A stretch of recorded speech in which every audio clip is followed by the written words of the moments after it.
26 ایون پرزیدنت جمهوری تاجیکستان پیشوای ملت محترم امامعلی رحمان در ادامه سفر کاری به ناحیه روشان کارخانه کارکرد شیر و محصولات شیری و نان و محصولات نانی جمعیت دارای مسئولیت محدود گنج روشان را مورد استفاده قرار دادند. در کارخانه نوی صنعتی استحصال زیاده از 5 نمود محصولات از جمله قایماق، سمتانا، جروغا، چکه و مسکه به راه مانده شده است. کارخانه در زمینه دستور و هدایت‌های رهبریت عالی دولت از جانب صاحبکاری وطنی ملکیبک سفربکов با مقصد تامین اهالی با محصولات طبیعی و از جهت اکولوژی تازه و بی‌ضرر ساخته شده با خطهای معاصر استحصالی تامین گردیده است.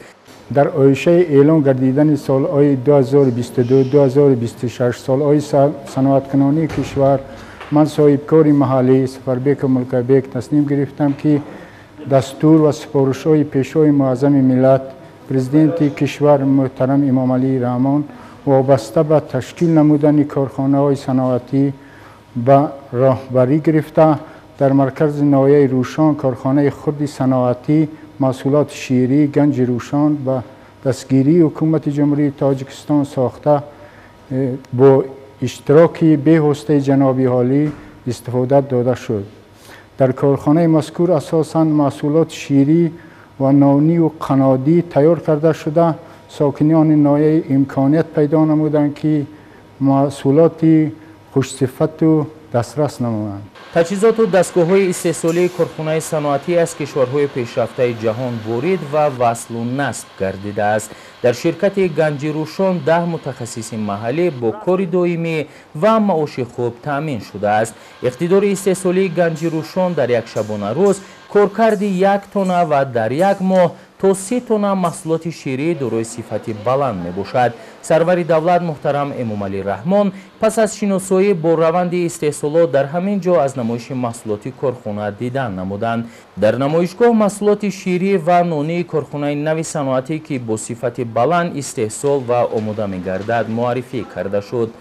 برای ما بانوان ناحیه روشان باعث خرسندی است که امروز با اشتراک پیوسته پیشوای معظم ملت امامعلی رحمان در مرکز ناحیه روشان کارخانه کارکرد شیر که با دستگیری صاحبکار محلی سفربک و ملکیبک به استفاده داده شد که ما بانوان خانشین صاحب جای کاری گردیدیم.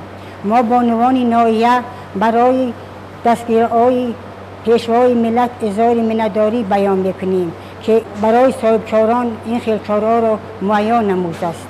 پیشوای ملت ضمن شناسایی با محصولات استحصالی کارخانه برای رعایت قاعده‌های بی‌خطری هنگام کارکرد شیر و بندوبستی آن در اساس استانداردهای ملی و بین المللی به مسئولان دستور و مصلحت‌ها دادند. مسئولین نقشه دارند که در آینده استحصال پنیر را به راه مانند. پیشوای ملت محترم امامعلی رحمان به صاحبکاران برای مساعدت در تطبیق هدف 4 صنعتی کنونی با سرعت کشور و برای تأسیس جایهای نوی کاری و به راه ماندن استحصال محصولات عوض کننده واردات اظهار سپاس نمودند.